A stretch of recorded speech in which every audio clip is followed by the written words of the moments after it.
And the Son and the Holy Spirit. Amen. Come, Holy Spirit, fill the hearts of your faith. Kindle in them the fire of your love.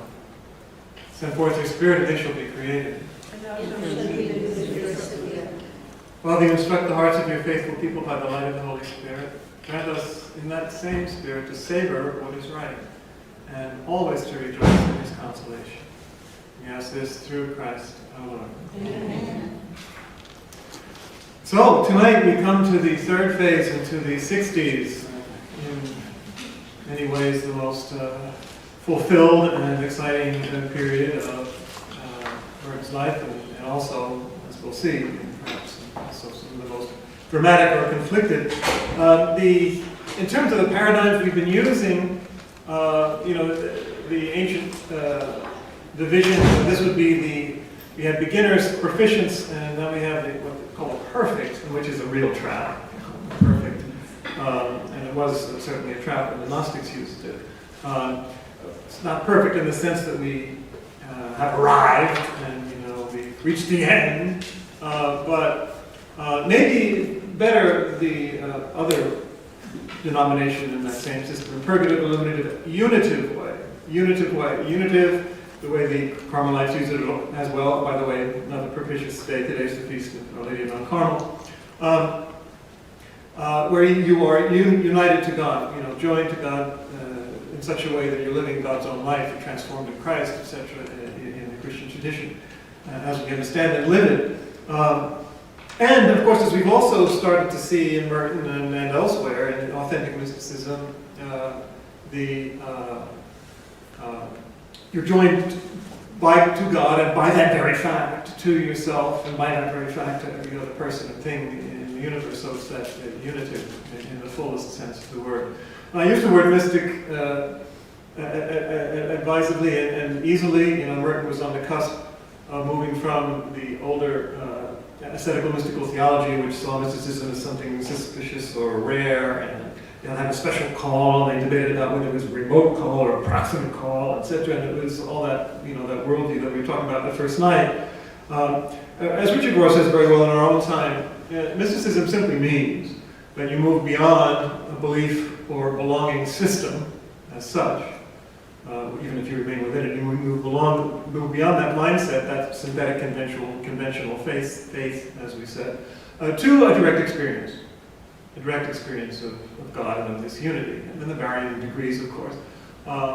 But in that sense, I have no hesitation saying, and Merton would certainly agree, that we're all called to be mystics. In fact, that's what religion is for, to bring us to that unity with God and with all things. Now, did Merton achieve this, and on what level? Well, it's for you to judge. Or, no, don't judge. Don't judge. Who can judge a person's life? But we'll see the indications as they appear. The same thing is the same, little uncertainty or vagueness. When we come to Richard Rohr's journey, we said that we saw the heroic journey, and then the journey of crisis of limitation, the wisdom journey, the descent. First was the ascent, that was the descent down into oneself, down into failure and darkness, etc., as we saw yesterday. And then he calls the final stage the holy fool. The holy fool, which is something that St. Paul says to the Corinthians, if you're wise, you better become a fool. And God's beloved Son, the mellow grandfather who can hold together the paradoxes because God has done it in him. Did Merton ever become a mellow grandfather? No, I don't think so. But of course, he never lived long enough. That's the other thing. We have to accept the fact that his life was cut short. He's beyond judgments and reason and control. And being human, this we've seen already, the first Glimmers and Merton, certainly, being human is more important than self-image, role, power, prestige or possessions. He has it all. And we'll see that more clearly in a moment. But what is the clearest example of the paradigm that fits Merton is James Fowler's that we've been following. Remember the synthetic conventional faith, and then yesterday we saw the individuative, reflective faith. To me, the most fascinating is which was stage 4. This is stage 5, which he calls conjunctive faith. Now, you can see already the word, it's joining together, kind of like unitive already. You're joining together people, things, God, you, everything.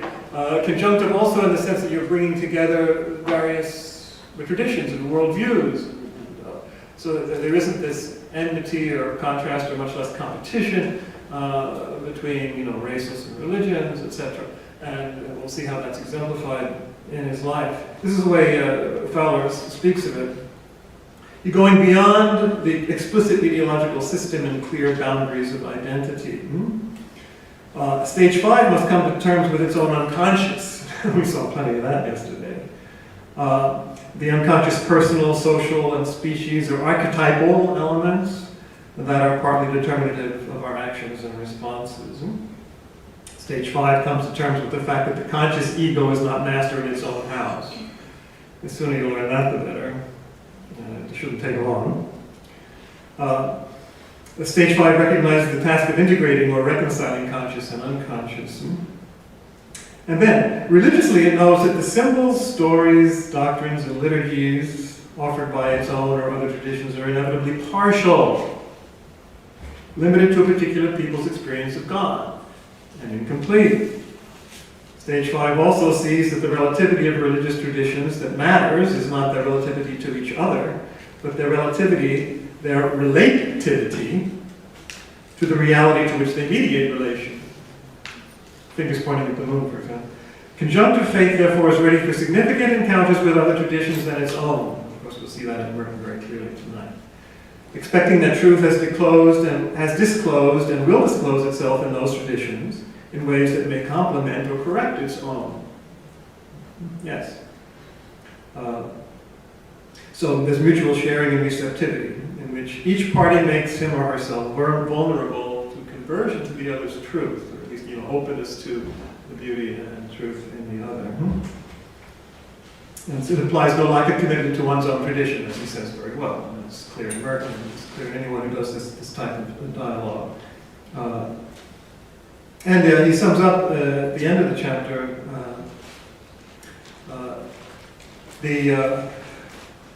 he knows the sacrament of stage 5 knows the sacrament of defeat, well said, and the reality of irrevocable commitments and acts. So stick with your commitment. What the previous stage struggled to clarify, this stage now makes porous and permeable. It's alive to paradox and the truth and apparent contradictions. The stage strives to unify opposites, the union of opposites, coincidentia oppositorum, or mysterium coniugationis, as Jung calls it, the mystery of conjunction, conjunctive faith. There we go. So it generates and maintains vulnerability to the strange truths of those who are other. It's ready for closeness to that which is different and threatening to self and outlook, including new depths of experience in spirituality and religious revelation. And this stage's commitment to justice is freed from the confines of tribe, class, religious community, or nation. Very clear in Merton, as we'll see in a second. So this stage is ready to be spent, and to spend and be spent for the cause of conserving and cultivating the possibility of others generating identity and meaning. This stage is unusual before midlife. Okay?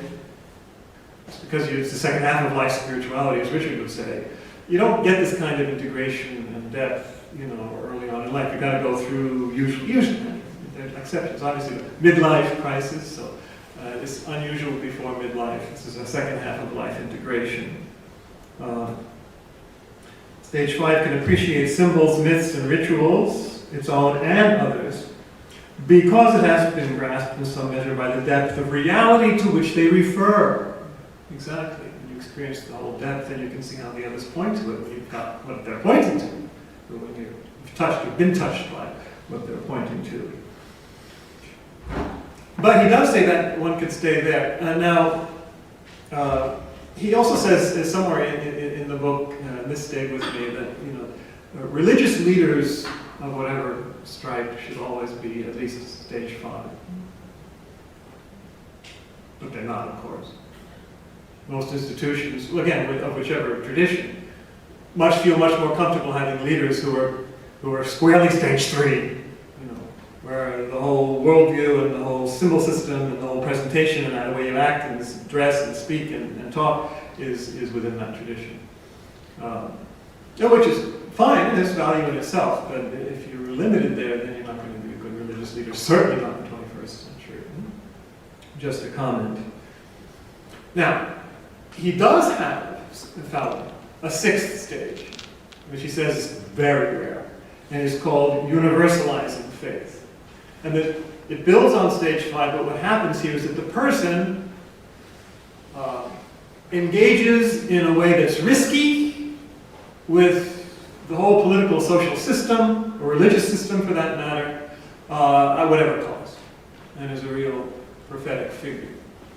So, as he says, again, can appreciate symbols and cherish symbols and all that, because we just said that he has experience of what they're pointing to. So the stage 6 transition involves a transition to the moral and ascetic actualization of these universalizing apprehensions that is attained. Heedless of the threats to self, to primary groups, and to the institutional arrangements of the present order that are involved, stage 6 becomes a disciplined activist incarnation of the imperatives of absolute love and justice, of which stage 5 has partial apprehensions. Okay. They shake our usual criteria of normalcy. Their heedlessness to self-preservation and the vividness of their taste and feel for transcendent moral and religious actuality give their actions and words an extraordinary and often unpredictable quality. I think you can see that in some of Merton maybe already had. Their enlarged visions of universal community disclose the partialness of our tribes and pseudo-species. Okay. And their leadership initiatives, often involving strategies of non-violent suffering and ultimate respect for being, constitute affronts to our usual notions of relevance. It is little wonder that persons best described by stage 6 so frequently become martyrs for the visions they incarnate. They're usually revered and honored after death more than during their lives, he says. And when I am asked, he says, whom I consider to be representatives of the stage 6, I refer to Gandhi, Martin Luther King Jr., in the last years of his life, to Mother Teresa of Calcutta. I'm also inclined to point to Dag Hammarskjöld, Dietrich Bonhoeffer, Abraham Heschel, and Thomas Merton. Okay. And he elucidates that a little bit on the next page. I do not believe that people set out to be stage 6. That is not to say that some who later fit that description did not set out to be saints. Thomas Merton, while still a student at Columbia, came to be clear in his own mind that he wanted to become a saint. Students of his career, however, recognized that his growth toward what we are here calling stage 6 took paths and required difficulties that were unforeseen in Merton's early vision of sainthood. You think? So that's what we're going to look at a little bit now. And we'll see whether you agree with this estimation of Merton. The book that most exemplifies and illustrates his socio-political engagement in those last years came out, in fact, in 1968, called Faith and Violence. I read it when it first came out. Christian Teaching and Christian Practice. And wow, there is some really powerful stuff, in here. The unbelief of believers. Some of these articles engage with the atheists of the modern world. He's speaking to unbelievers from a perspective of believers. He says, "It is certain that much in our supposed Christianity is in fact a deplorable cult of idols, The itch for crusading, which makes itself felt precisely in these areas where Christianity is most inflamed with fundamentalism and integralism, offers no real hope of a corrective. On the contrary, this author perceives very wisely the more vociferous ecstasies of some of our Christians, both Protestant and Catholic, may proceed from the fact that their lives have been informed by nationalism more than by faith. It's curiously contemporary. He says, nationalism can produce an ecstasy which few other idolatries can. So that's one of the things he rails against, and then he has an apologies to an unbeliever. I'm apologizing to you for the inadequacy and impertinence of so much that has been inflicted on you in the name of religion. Not only because it has embarrassed me and others like me, but because it seems to me to be a falsification of religious truth. In fact, I am secretly grateful to you for refusing to accept so much of the arrogant dictation that they have tried to foist on you.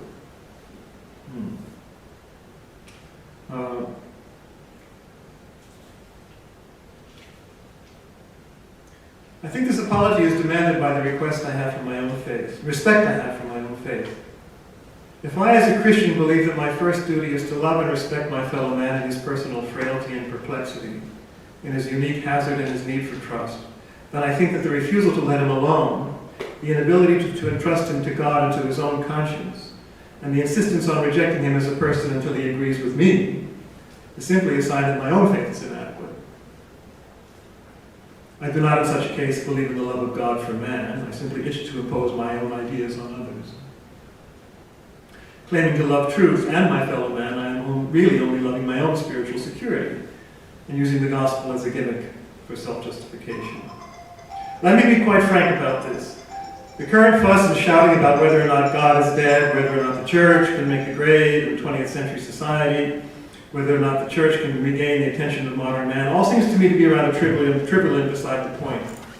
Where authentic religious concern degenerates into salesmanship, it becomes an affront to the honest perplexities of the vast majority of mankind. I think, frankly, that you are entitled to be left unbothered by the sheer triviality of so much religious vaudeville. Wow. It almost goes back to the original that Merton we saw on the seven-story mountain, but I think it's a more mature version of it, which is a lot more respectful of people precisely in their unbelief. Now this, if I can't help remarking that this very much reflects Pope Francis's attitude when he says we shouldn't be proselytizing. That's exactly the same thing that he's saying, it seems to me.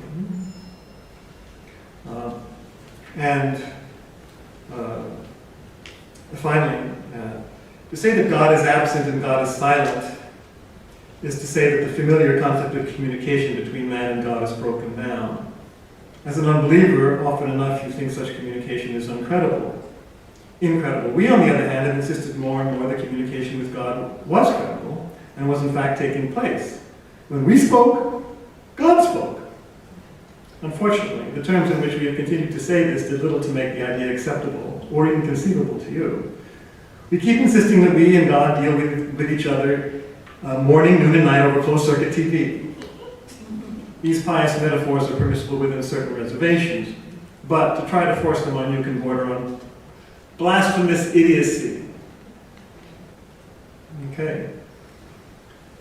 Does it occur to us that instead of revealing God, we are hiding him? And then he quotes the Second Vatican Council, which had already occurred by 1968, of course, which says believers can have more than a little to do with the birth of atheism. The Council said that.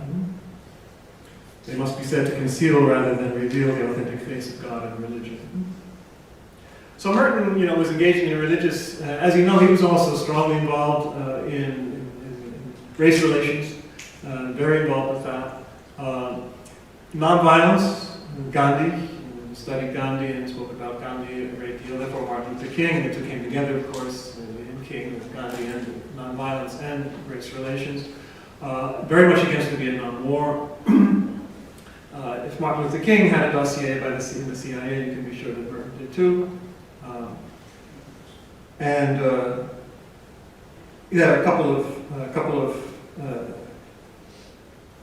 couple of things he says about the Vietnam War. When I take a side on this question, he says, it is not the side of the United States, and it is not the side of communism. Peking, Washington, Saigon, and Hanoi want the war to go on. I am on the side of the people who are being burned and cut to pieces and tortured and held as hostages and gassed and ruined and destroyed. They are the victims of both sides. To take sides with massive powers is to take sides against the innocent. How contemporary does that sound? The side I take is then the side of the people who are sick of war and want peace in order to rebuild their country. Whatever you might think of the Vietnam War, I mean, it's certainly got a powerful, coherent, cogent position in what he says. And then he also, this is where he touches on the Buddhism, Thich Nhat Hanh, who was a young monk at this time, was against the war and got into trouble with his own government, of course, in South Vietnam, but also because he was a monk, he got into trouble with the Viet Cong, so nobody liked him. Which is often what happens when you're bringing together the opposites, is that both the opposites hate you. But at great risk to yourself, as we just heard from Fowler, you nonetheless move ahead with the vision that's been given you. So there's certainly a lot of integrity and power in Merton's witness in these last years on those socio-political issues. Just an interesting exchange that he had with and I'll come back to this at the end of the evening, with the Dalai Lama, who was also a young monk at the time, 33 years old when Merton met him. They said this about communism. By the way, Merton's last talk that he never gave in Bangkok was on Marxism, so you can imagine how the CIA looked at that. Yes, I asked him about the question of Marxism and monasticism, which is to be the topic of my Bangkok lecture, he said. He said that from a certain point of view, it was impossible for monks and communists to get along. But that perhaps it should not be entirely impossible if Marxism meant only the establishment of an equitable economic and social structure. Also, there was perhaps some truth in Marx's critique of religion in view of the fact that religious leaders had so consistently been hand in glove with secular power. Still, on the other hand, militant atheism did in fact strive to suppress all forms of religion, good or bad. So how's that for a three-sentence summation of wisdom that the Dalai Lama and Merton could agree on? And probably we can too. They certainly can. Anyway, we'll come back to Merton and Dalai Lama a bit later. But I think one of the if not the most important thing that Merton's lasting contribution addresses is contemplation in this unitive way and this life of prayer. And in New Seeds of Contemplation, which came out in 1961, there's a famous first chapter, first page summation of what contemplation is as he understood it then, and I've seen it cited in a number of books. And so I'll just read that.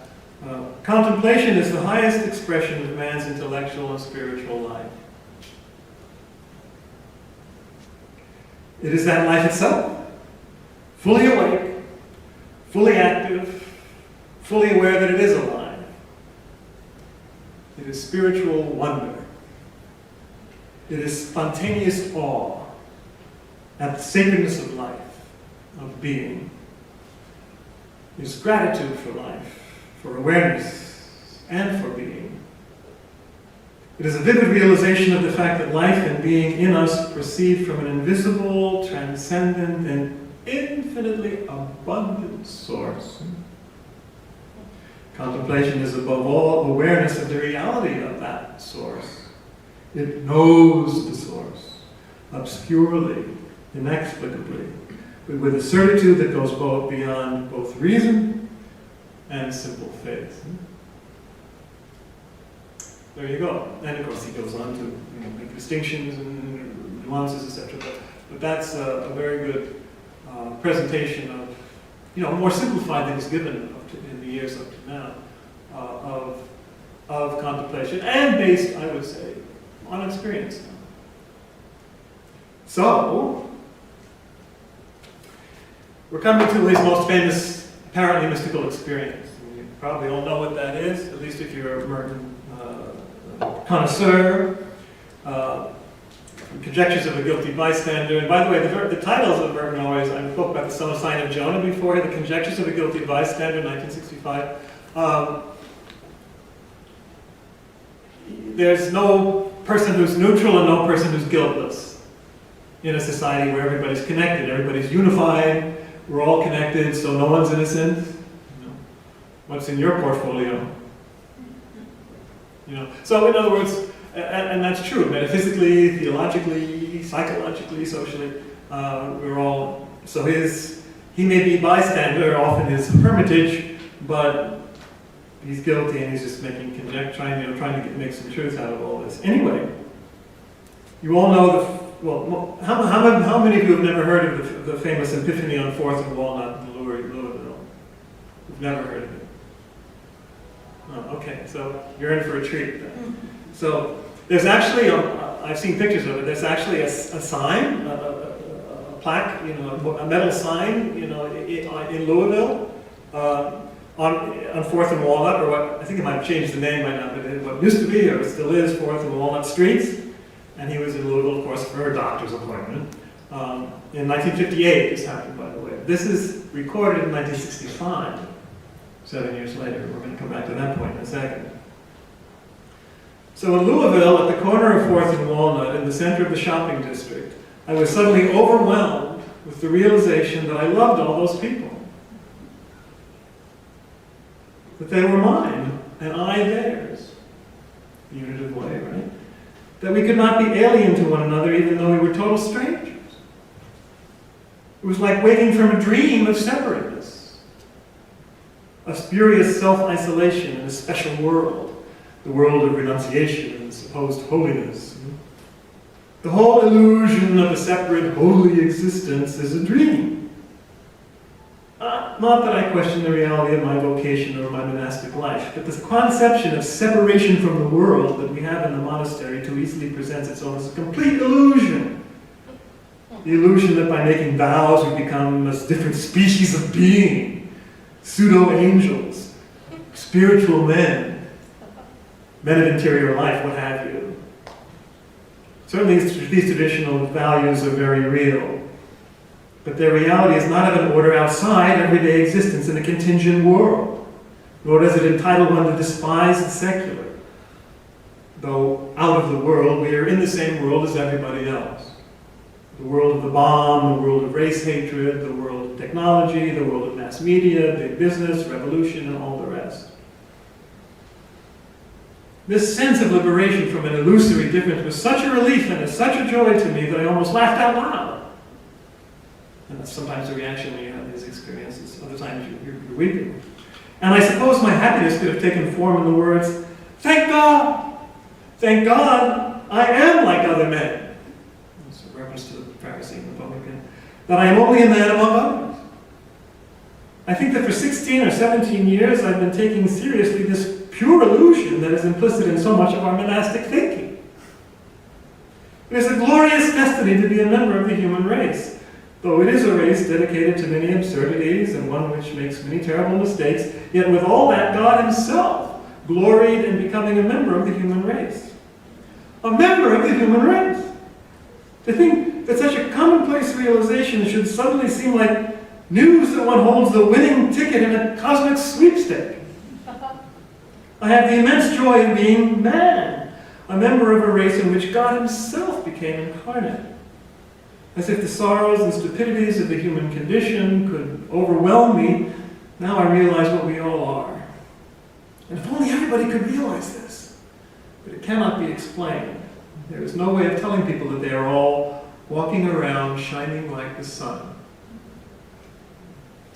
That, by the way, is also a Zen story, where a monk came back to his master after walking around just like Merton was here, and the master asked, "What did you see?" And he said, "I saw saints." Everybody was a saint because everybody had the sun shining within. And Merton goes on to explain this in a very famous passage here. "Then it was as if I suddenly saw the secret beauty of their hearts. The depths of their hearts were neither sin nor desire nor self-knowledge. The core of their reality, the person that each one is in God's eyes. If only they could all see themselves as they really all are. If only we could see each other that way all the time. There would be no more war, no more hatred, no more cruelty, no more greed. I suppose the big problem would be that we would all fall down and worship each other. But this cannot be seen, only believed and understood by a peculiar gift. Again, that expression, le point vierge, the virgin point, the ground of the soul, cannot translate it, he says, comes in here. At the center of our being is a point of nothingness, which is untouched by sin and by illusion, a point of pure truth, a point or spark which belongs entirely to God, which is never at our disposal, from which God disposes of our lives, which is inaccessible to the fantasies of our own mind or the brutalities of our own will. This little point of nothingness and of absolute poverty is the pure glory of God in us. You see how it can reach a point where we can say absolute poverty is the glory of God. We couldn't have said that in the 40s. It is, so to speak, His name written in us as our poverty, as our indigence, as our dependence, as our sonship. It is like a pure diamond. Richard Moore calls it the immortal diamond, blazing with the invisible light of heaven. It is in everybody. And if we could see it, we would see these billions of points of light coming together in the face and blaze of the sun that would make all the darkness and cruelty of life vanish completely. Wow. The unitive way. All the points, brilliant points of billions of points of light coming together in one sun, which is the Son of God, the Son of God, S-U-N-S-O-N. So that's one of the most famous passages in all of Merton's writings, and justly so. And it shows, to what he's come, during his journey. But it's not all wine and roses. This is really fascinating. So that's 7 years after the fact, and we elaborated it in this book. If you go to that day in his journal, as published many years later, 1990s, in volume 3. So it was March of 1998, just literally the day before the anniversary of his 11th anniversary of his profession, solemn profession, which we saw the first day. This is what he has. Yesterday in Louisville, at the corner of 4th and Walnut, suddenly realized that I loved all the people, and that none of them were or could be totally alien to me. As if waking from a dream, the dream of my separateness, of the special vocation to be different. My vocation does not really make me different from the rest of men or put me in a special category, except artificially, juridically. I'm still a member of the human race. And what more glorious destiny is there for man, since the Word was made flesh and became too a member of the human race? Thank God, thank God. I'm only another member of the human race, like all the rest of them. I have the immense joy of being a man, as if the sorrows of our condition could really matter once we begin to realize who and what we are, as if we could ever begin to realize it on earth.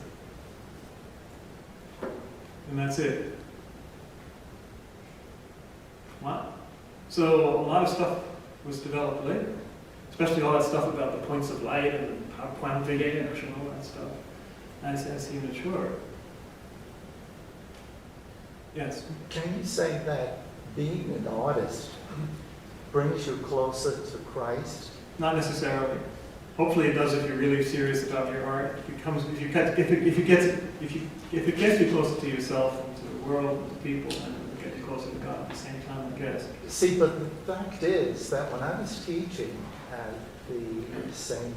Anthony School here, and I was teaching the 6th grade, both boys and girls, And the principal told me that she wanted someone to come in and to be an artist to teach the girls and boys so that would in some way energize them to know that there are beautiful things that you can create and you can believe in and understand your religion too. Yes, beauty is one of the names of God, and if you can have experience of God through art. See, and the thing is, she invited me to her house. It was around near the Yankee Stadium.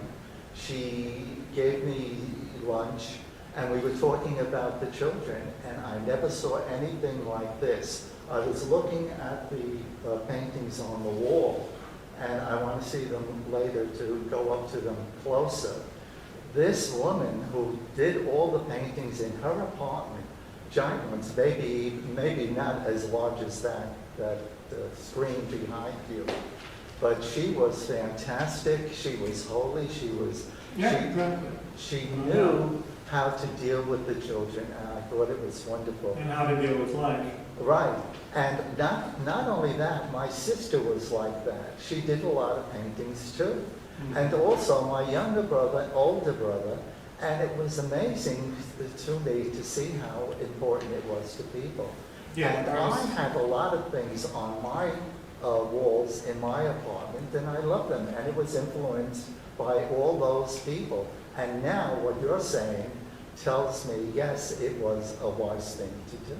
Very wise. But listen to what happens. This is the part that was left out. This continues right on from where we just left off. And I'm sure other people have pointed this out, but I only discovered it for myself yesterday.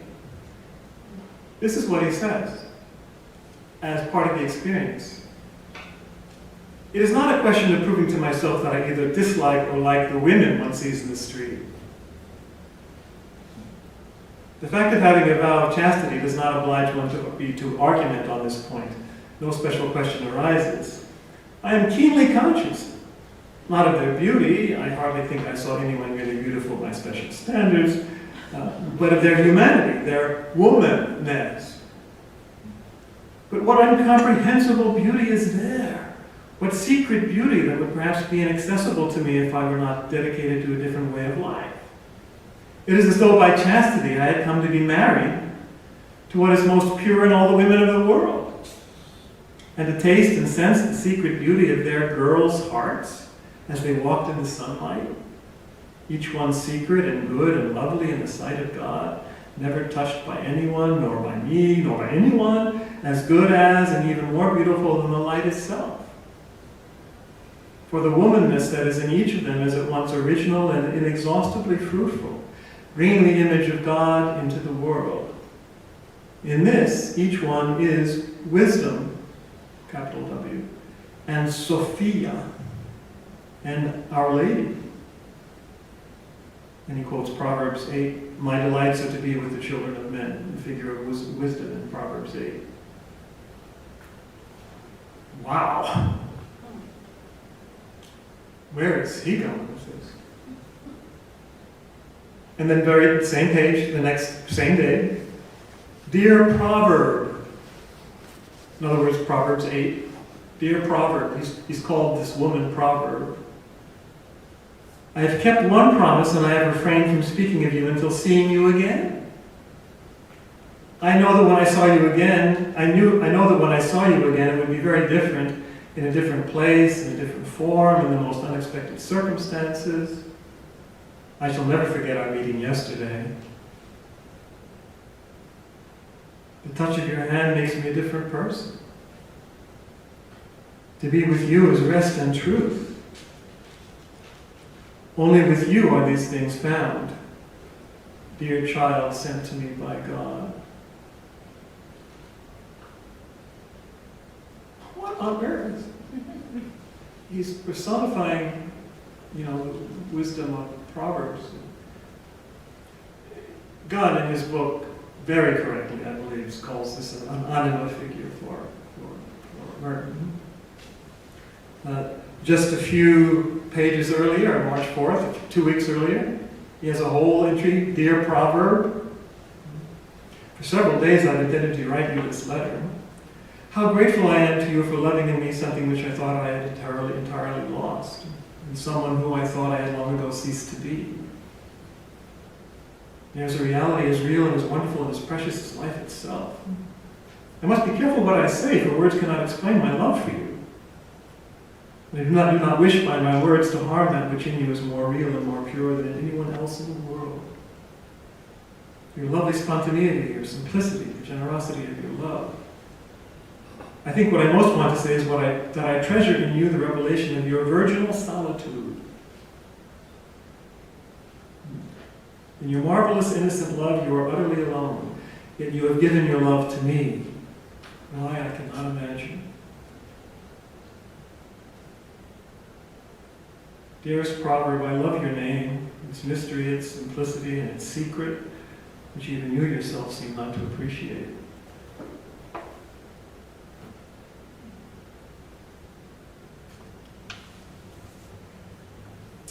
Well, we all have to deal with our anima, and Merton got very involved in reading Bulgakov and Soloviev, the 20th century Russian Orthodox, presenters of Hagia Sophia and Holy Wisdom and the Divine Mother and all this stuff, which is great.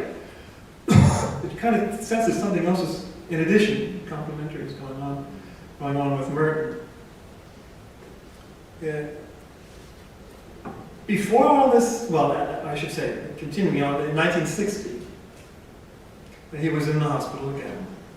And he began writing a prose poem, which was finished in 1962, on Hagia Sophia, Holy Wisdom. And he's lying in bed in the hospital. It was like the first morning of the world, when Adam, at the sweet voice of wisdom, awoke from nonentity and knew her. And like the last morning of the world, when all the fragments of Adam will return from death at the voice of Hagia Sophia and will know where they stand. Such is the awakening of one man, one morning, with the voice of a nurse in the hospital.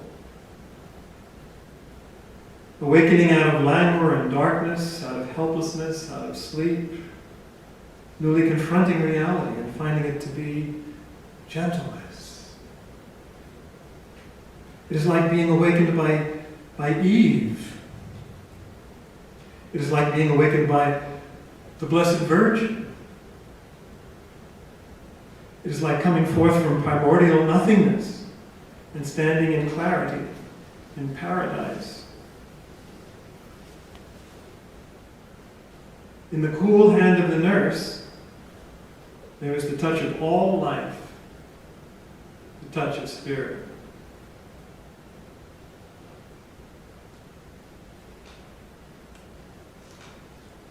(1962).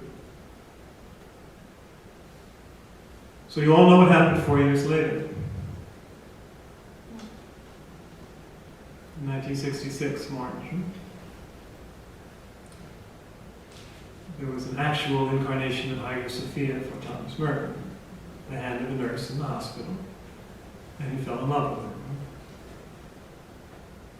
Boy, those connections couldn't be more prescient, more powerful. How many of you never heard of the great romance between Merton and his nurse in the hospital? Never heard. Okay. Volume 6 out of the 7 volumes of Merton's journal, published, as I say, in 96 or mid-90s.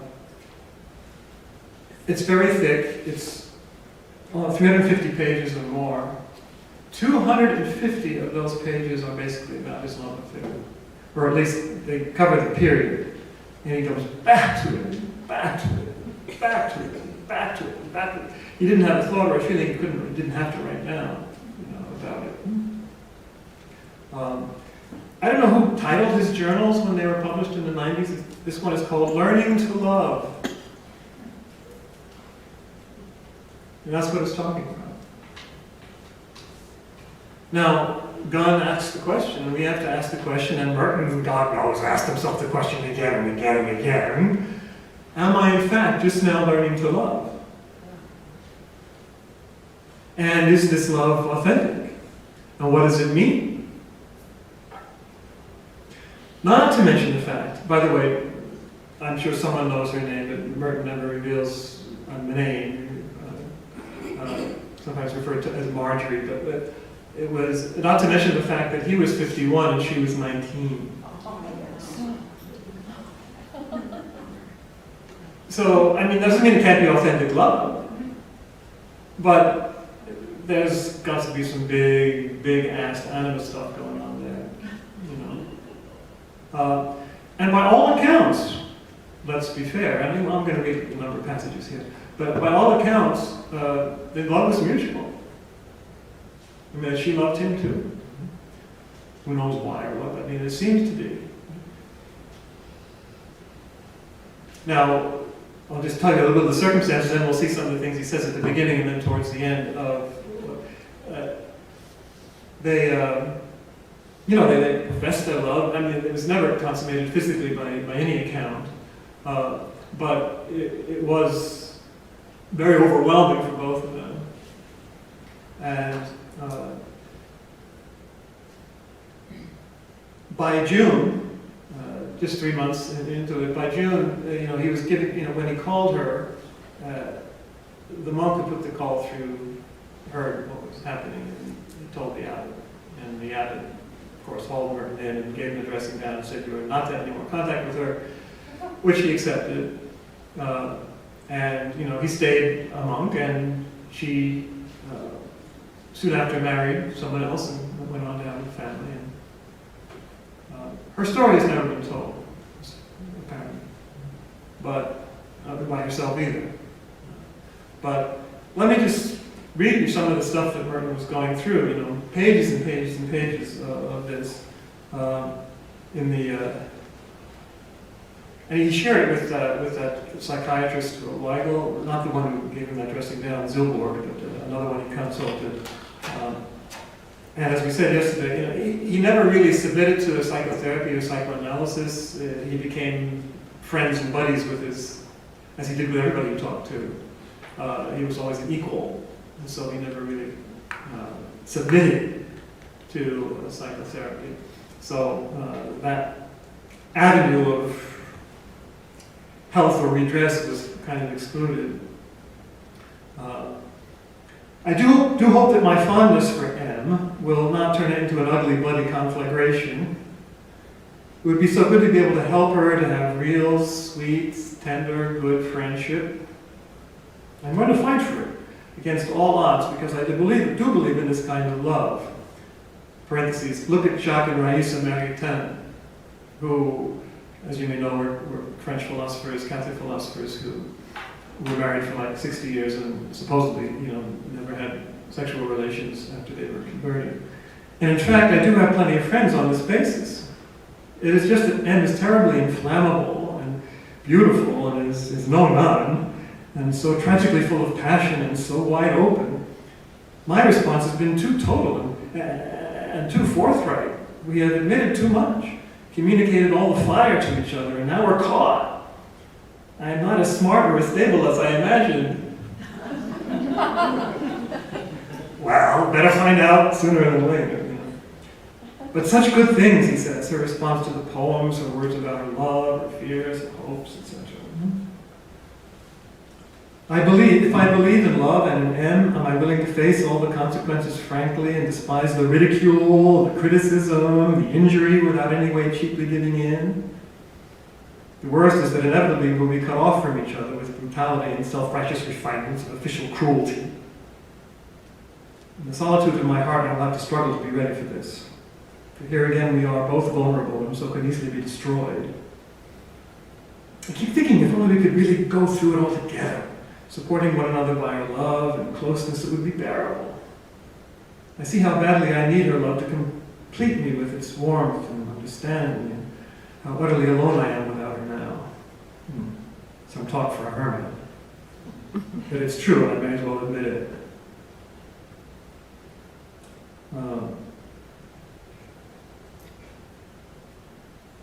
So I want to share as much as I can of my heart and life with her in the next couple of months, that we are made as much so that we are as much as possible transformed in each other. And no matter what happens, we will always love each other and be filled with each other no matter what people do to us.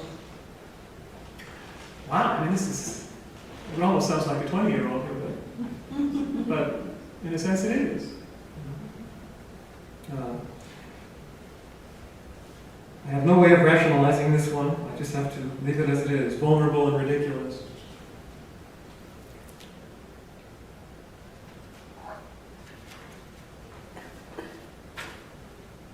Let's see. Dear, I have a terrible desire for fidelity to what has been far greater than either of us. And not a choice of fidelities to this or that, love or vows, but a fidelity beyond and above that to both of them in one, to God, to the Christ who is absolutely alone and not apart from us, but is the dreadful deep hole in the midst of us, waiting for no explanation.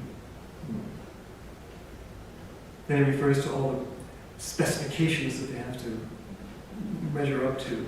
To be a monk is to be forever neutral, at least with respect to certain incidentals like life, love, despair, anguish. But of course we have our homemade anguish too. It keeps us out of mischief. That's the plan for me. Return to the habit of a neutral anguish. A life lived by quiet custom, according to precise specifications. And the specifications are all very precise. There is no sensuality in them. There are no archetypes in them either. Maybe there's a kind of death in them, and maybe even a life comes out of them. I don't question that there's probably something behind it all. I'm still the guy who obeyed at the sign of Jonah, and I'm still riding in the whale's belly. That's all that. No one can ever prevent us from thinking of each other and from loving each other. No one can change the fact that we belong to each other. That we have been through these experiences of an incomparable love, upon which no human being is entitled to pass the slightest judgment. No one can prevent me from remembering all these things. So why not judge? They say that their love was memorable and eternal, and that no one has the right to pass the slightest judgment. Why don't we try taking him at his word on that? It would be interesting.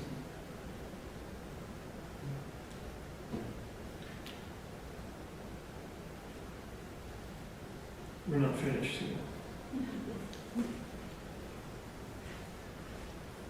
Do I owe it to her to choose solitude only in terms that accord with her own loneliness? She thinks that when I accept being alone in the above sense, I am rejecting her and thrusting her out of my solitude. This implies the illusion that I can reject her. But that's impossible. I cannot put her out of my mind and see no reason for even trying to. That is an unreal possibility. And he goes on, it's reflecting on solitude, the real nature of solitude, etc. And what openness might mean now. Suddenly today I realized that there is no longer any problem about our love.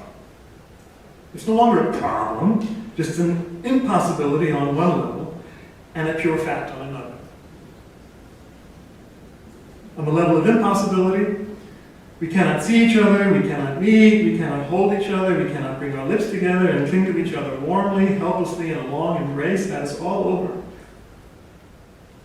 On the level of pure fact, we love each other as we have never loved anyone else, and the love remains. Neither of us will do anything to destroy or falsify it. It will live as long as we live, and we will live forever. Your presence in me is pure and quiet and secure, the more so as I myself am free, attuned to the reality and absurdity of my own life and obedient to God. Now that it's practically impossible for us to be together physically, we remain together spiritually without difficulty, or at least so it seems to me. It is true that all this will one day be less intense, less a matter of obsessed consciousness. It will just be love, without need and without name. We will no longer need to identify it and to name it. We will be part of each other always.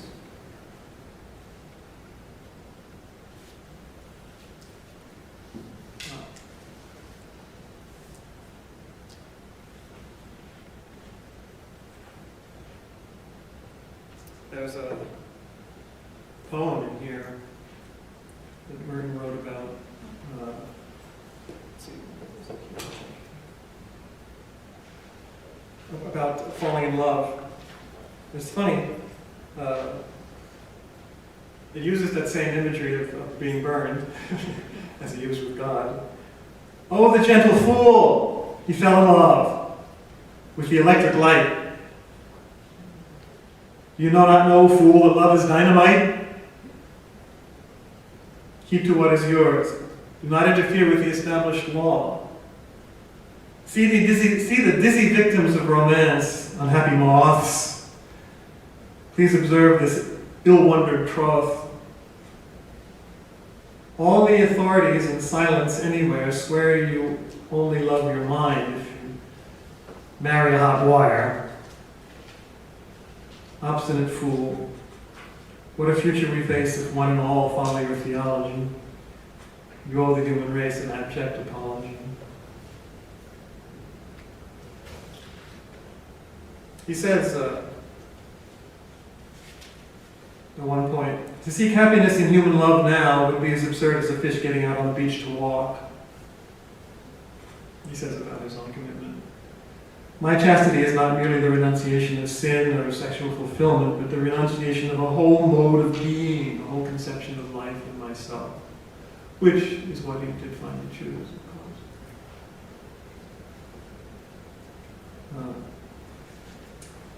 course. But his friend John Howard Griffin, who wrote Black Like Me, had this reflection about this whole episode. He says, he learned, this is Griffin's own interpretation, he learned that he himself had the capacity to love fully. He now knew that he possessed an authentic potential for love, and that his religious commitment was not the subtle disguise of an emotional cripple, which it can easily be. This provided an inner liberation, which gave him a new sense of sureness, uncautiousness, defenselessness in his vocation and in the depths of himself. Which I think is pretty well said. So I'll conclude, I'll finish my presentation, and then I suspect you may have some reflections, reactions, or questions, especially those who may not have known this about Merton. But how it fit in with that anima figure is what really blows my mind at this particular moment from looking at these previous texts. So, just one more thing that I want to cover, and that, of course, is Merton and Zen. Now, he was open, and we heard level 5 faith is open to all traditions and learns from them all.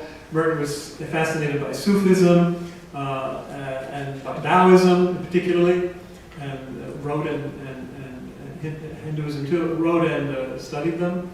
Wrote about them, studied them.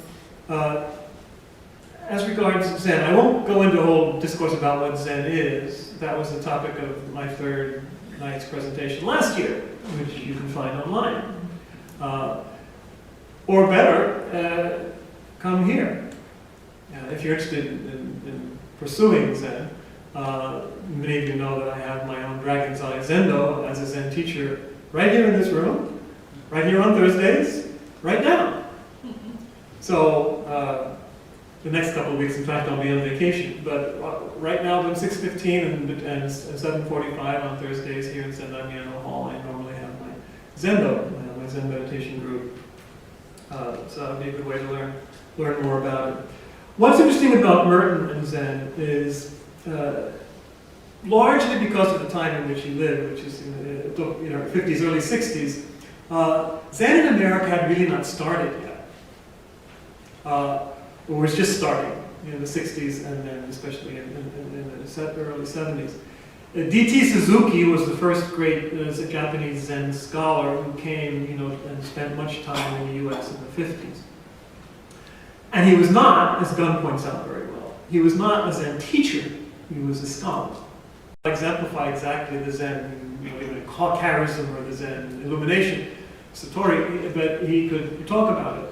And that's what Merton could do too. talk about it. He was invited, he did go to see Suzuki personally. It's one of the few times he was let out of the monastery in 1959, I think it was, to visit Suzuki in New York. So they had a good conversation, you could read up on it. In 1964, he was invited by Heinrich de Moulin, who was a Jesuit in Japan, who wrote a history of Zen Buddhism. He was invited to go to Japan and study under a Japanese master, which would have been the only way he could ever become a teacher and really actually know experientially what he was talking about. But he was not allowed to, of course. So what you get in Merton, and if you read his things, the Mystics and Zen Masters, which came out already in 1961, which goes about mystics and 3 chapters on Zen, or Zen and the Birds of Appetite, which is the other one that came out later. Those 2 main works on Zen. I read this when it first came out. I was in the Jesuit novice at the time. He's great. I mean, he knows the literature, and he understands what Zen is about. For example, if you read what he says, Christian looks at Zen is one of his articles. He says, we are trying to get beyond, Zen is always getting beyond conceptions and theories and physics and philosophy and to the direct experience of reality, an experience of reality. And that's what we Christians, he said, should be doing more of. Instead of getting so involved with conceptions and dogmas and rules and stuff, we should actually be trying to get more to the experience too. So that fits right in with this whole contemplative thrust that we've been seeing, reaching its fulfillment around this time. So he did understand that very well. You know, the immediacy of Zen experience. And he understands what koan was, he understood some of the history. He was really good at this. But that's as far as it went. He never had the opportunity, as I just explained, to do it. And Gunn points this out also very clearly, to actually sit down with a teacher and study under a teacher and undergo the discipline of the teacher, just as he didn't do it with psychotherapy, he didn't do it with Zen either. Which is, you know, a limitation. So if you read Merton on Zen, you'll understand very well what Zen is, but you won't experience it. You have to actually come and do it if you want to do that, which Merton did not do. We still need to recognize, you know, the limitations of his own particular approach. Even, and this is here, I guess, where we come back to the Dalai Lama. Even when you may know that he had 3 private interviews with the Dalai Lama in his final journey to Asia. And remember, the Dalai Lama was younger than Merton, and he was only 33 at the time, and Merton was, you know, 50, 52. And if you read the atheist's last journal, oh my God, they were all talking about Tibetan Buddhist metaphysics and all of these things, you know, the points of monastic observance, debating terms and what they really meant, and they were having a jolly old time together. And, you know, Dalai Lama, you know, a profound individual and recognized Merton's spiritual depth, but wow, it was all about theory. It was all about theory. Wonder if they spent any time actually just sitting together. Maybe they did, but he doesn't talk about it. So it was, as Merton always did, these were 2 celebrity dignitaries meeting each other, and they shared kind of on that level with respect for each other as equals. Too bad for Merton, but understandable. What I do, yes? Can you express something about Father Kennedy, who started Oh yeah, that's a good point. So what did happen then in Zen in America, in the 1960s, you had another Suzuki, Shunryu Suzuki, who started the San Francisco Zen Center, and he was a Zen teacher. And if you want to read a really good book that's called Zen Mind, Beginner's Mind, which is a real classic, and he died in 1971.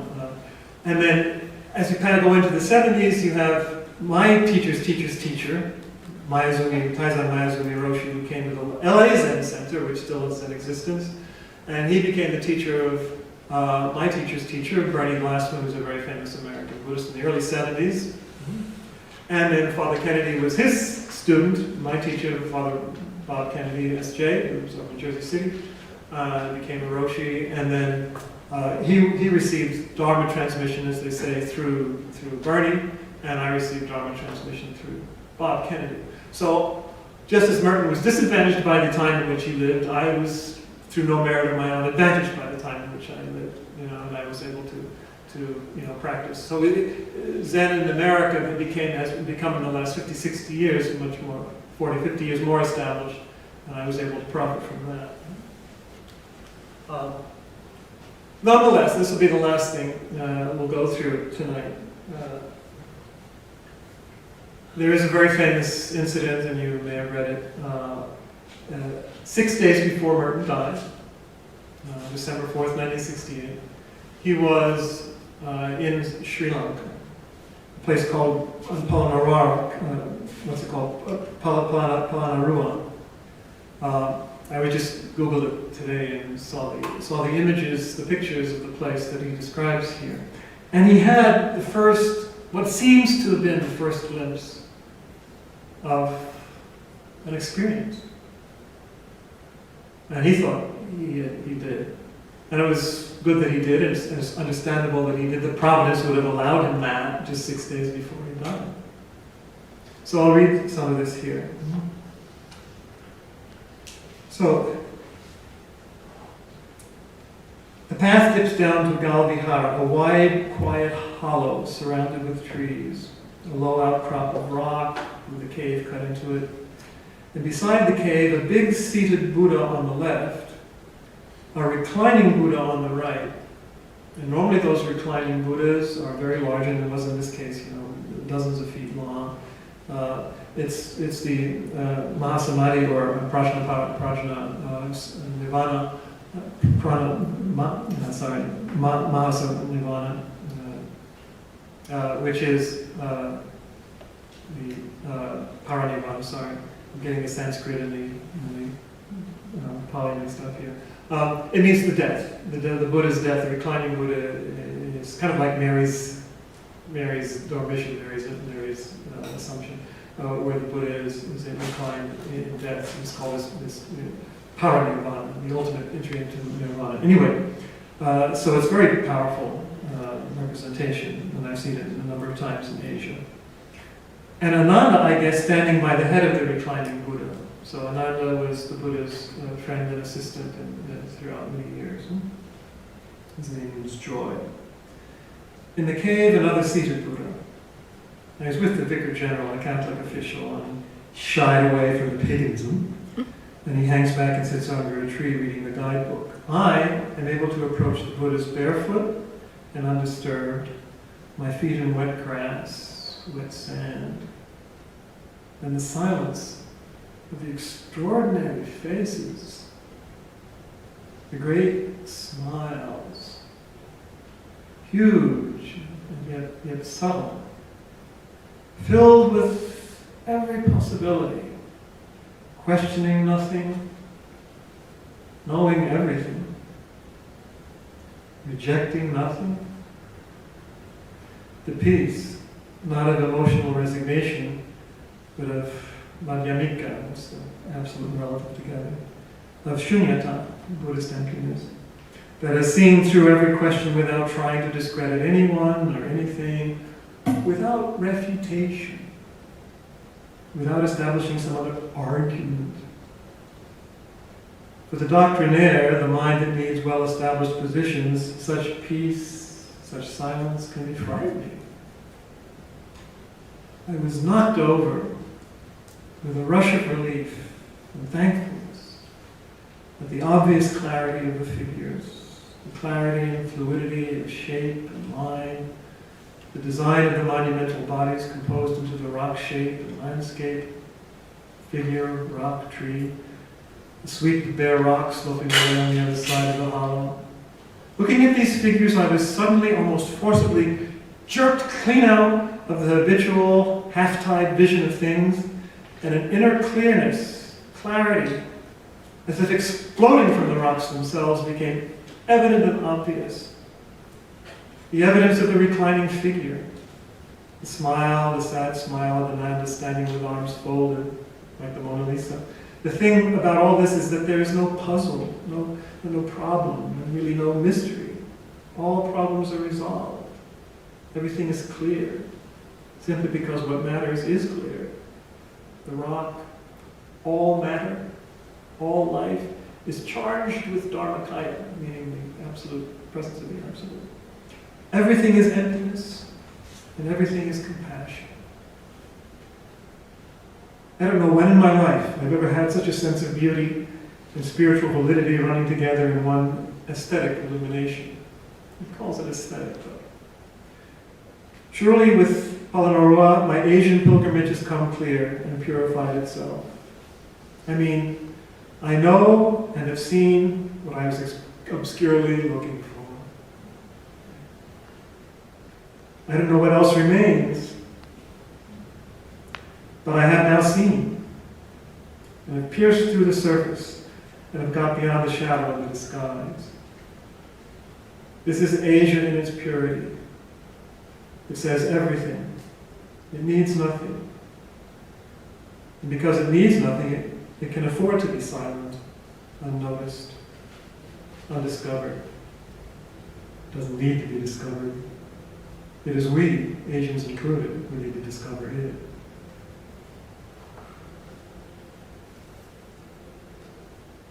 So we got his taste, it seems. I mean, who knows what the experience actually was. Of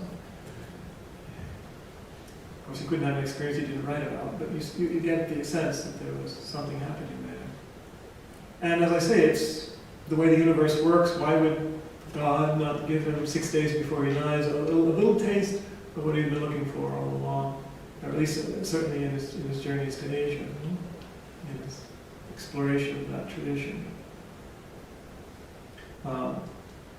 It's kind of like Moses looking at the promised land from the top of Mount Nebo. He probably doesn't really get in, but he can see it just before he dies, like Moses. So that's his journey. A lot of things left unresolved, I would say, but it wasn't his fault he died burned 6 days later. He died the same day, December 10th, that he entered the monastery, 27 years after. Is Kristen saying bad things about the Father in heaven? If we say that I don't believe that, is that something that is absolutely unbelievable that a Christian would say something? Would say what? To criticize God and say, well, he's wrong about that.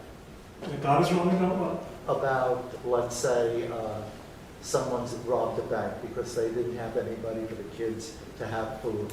To do something to keep some family together. Yeah, what about it? Would God consider that Catholic theology has always said you can rob if you're starving. It's always said that. Okay. They use it I'm on glad you not said standing. that. That's the first time I hardly heard it, but now I do. Thank you. And he does say, by the way, that he has a very good sense already of what Zen can bring to Christianity in the mystics and Zen masters. The importance of this Zen intuition of reality is, in my opinion, as a Catholic, its metaphysical honesty. It refuses to make a claim to any special revelation, and yet if it is followed on the line with its own vast and open perspectives, it is certainly compatible with a revelation of inscrutable freedom, love, and grace. So we must remember that Zen is situated in the religious context of a Buddhism which seeks the salvation of all creatures by insight. And in this context, insight is extraordinarily well defined and salvation remains extremely vague.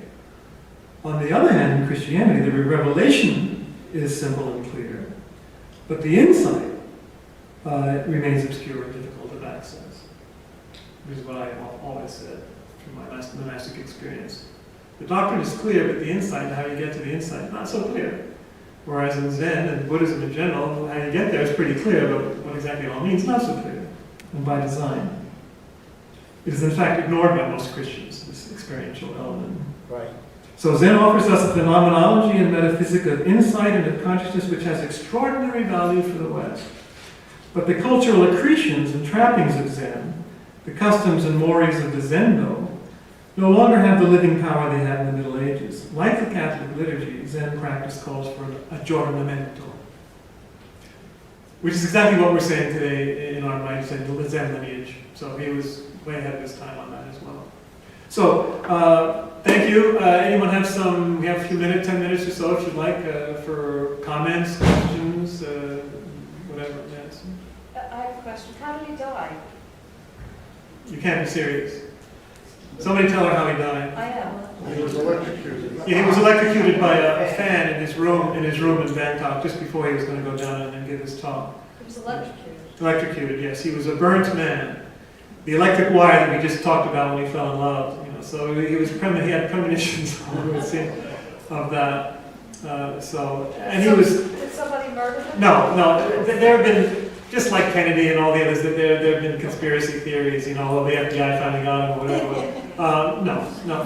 His brother monks, when he came back, said he was so inept with mechanics. It's no wonder it finally got to him.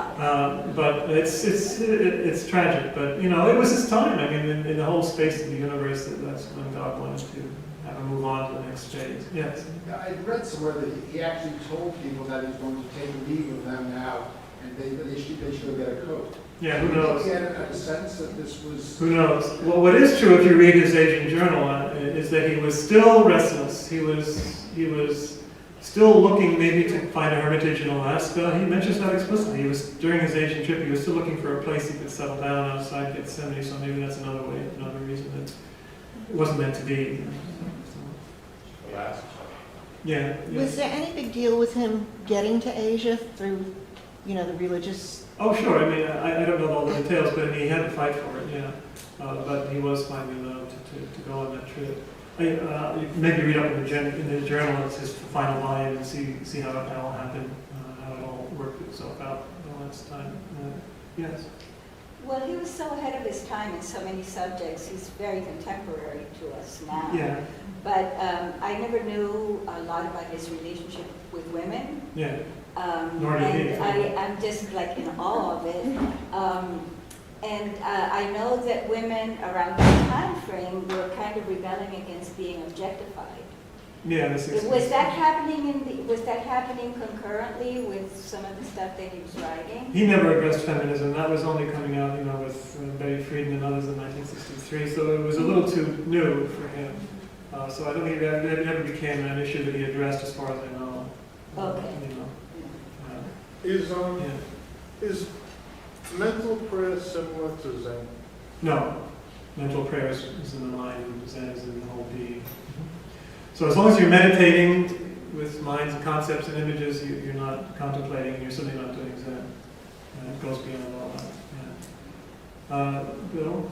Yeah, I think it's interesting that Buddhism and Catholicism, maybe not Protestantism, have a high value for monasticism. Yes, they both do. That's interesting, those two traditions do. One of the things that struck me when I was in Thailand is so often the Buddha is pictured smiling with his eyes large. Kind of Mona Lisa smile, as Merton says. And I've seen images of statues of Catholic saints that induce a real feeling of tranquility, but rarely smiling. I wonder why. Well, don't exaggerate the smiling Buddhas. I mean, there is a laughing Buddha, for example, but most of the time the Buddha is pretty inscrutable. It's not really a I've seen smile. laughing Chinese. It's just like you don't see any smiling Christs most of the time either. I wonder why.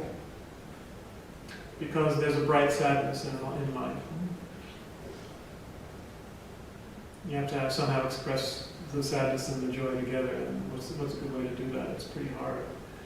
Yes. Are you sure that Thomas Merton didn't address feminism? Because my recollection is that he had a correspondence with Rosemary Redford Ruler. He also wrote kind of a review, a blurb about Mary Daly's The Church of the Second Sex, too. So. Okay, could be, yeah. So I'm not familiar with that, but there's no doubt that he would have been very much on their side. If he, he would have been, pushing for them, there's no question. Yes? I wouldn't have thought to have asked this, but with the comment that the gentleman just made, in previous Merton sessions, perhaps it was last year with you or some other sessions that I've been in, it was the literary mode of the time when one was writing to, unfortunately, write more with man, gender-wise. Yes, And not woman. And Right. he mankind. very clearly did that. I mean, for which I forgive him because he's fabulous. Well, not only that, but it was before the time, you know. Was it really? Oh, yes. I was- Oh, you no, know, I no, was gonna absolutely. go there. That was, in fact, there's a book that came out, Liturgy of the Hours, a book of Merton, a collection of Merton by Sister Kathleen Benyon. And at the very end of the introduction, she says, you know, in honor of, you know, in the Merton Trust, we keep Merton as he was, way before inclusive language was customary, and so we only keep man and mankind as he originally wrote it, just out of respect. So, you know, the inclusive language is over the last couple of decades, really, and certainly in the church, but also in society. So that really didn't reflect his, do you think? No, it was just the way of the usage of the time. Yeah, yes, go ahead. Does the public library have a good collection of Mertonian? Well, I have no idea. I never go to the public library. I just go to Barnes and Noble. You still have some more minutes if anyone else has it? Yes, back there. When on the topic of Buddhism, is a belief in reincarnation heretical in the Catholic Church? Oh, I'm not going to address that here. It's not taught, that's for sure. But it's customary in of course, Hinduism and Buddhism, and also in esoteric Judaism and Christianity. Oh, Yes. okay. Since you believe he clearly loved this woman, Who believes it? Merton. He clearly, Merton, yes. Merton believed that he clearly did. loved her. Yes, whatever he thought that And meant. what you read to us was how he did not express it through hugging or touching her elbow or anything like that. I don't know Well, how that's far it what went. I got from what you said. Well, that one passage I read seemed to say we can't do that anymore. Or so. Oh, I see. Okay. So I don't know how. But by not expressing himself physically, do you think he was sinning against nature? What? How do you mean? Do you think he was, well, if you love someone, you have to express it in some way, and we are in a physical landscape, so by not expressing it through a hug or a kiss or something. Sinning against nature. That means something else. Is But it a sin against nature? no. But my impression is that they probably did hug, or at least. You know, I don't know. I wasn't there. But If you said any more, okay, even if whatever, would that be, in your opinion, a sin against nature? no, not at all. Why? Because that's the way they would express their love, that they choose to express it. Because of his commitment or whatever, her China, who knows? You have to leave that up to the couple. I just wanted your opinion. Yeah, I really don't have one because I don't know. I haven't seen a documentary on it. Are you going to make copies of that disc up there that you're making? We're not making this. It's going to be on my website. You can find these lectures on my website within a week or so, or 2 weeks, 3 weeks, whenever Judy. What is your website? www.michaelkholleran.org. michaelkholleran.org. Thank you. Anyone else? We have 2 minutes. Yes, Deb? This whole thing with this love affair, I mean, women and sexuality have been shamed in the institution for centuries. Actually, I'm glad you mentioned that. You know, whatever we think of it, and I suppose each one has his or her own impression of it. There was a book published by Eugene Kennedy, of course, who was a very swaying former priest, back 10 or so years ago, called "The Unhealed Wound: The Story of Sexuality in the Catholic Church." There's no doubt that Christianity has a terrible history in trying to integrate sexuality and the body. Ironically, because we talk about They can't even the incarnation. They can't integrate women, period. So the point being that I think Eastern religions, they have their problems sometimes too, but the tantric tradition in Hinduism and Buddhism, which reaches a level of spiritual attainment whereby the sexual is a direct experience of God, that's the ideal as far as I understand. Each one, in his own, his or her own life context and life commitment. But that could or should be possible. That sexual becomes so transparent and so expressive that you actually experience God through that, I think is an ideal. And Christianity is clueless about that. It's Clueless. so sad. It's not the same thing as doing something for Christ. Like I'm having a child for Christ now. It's like thinking of England one.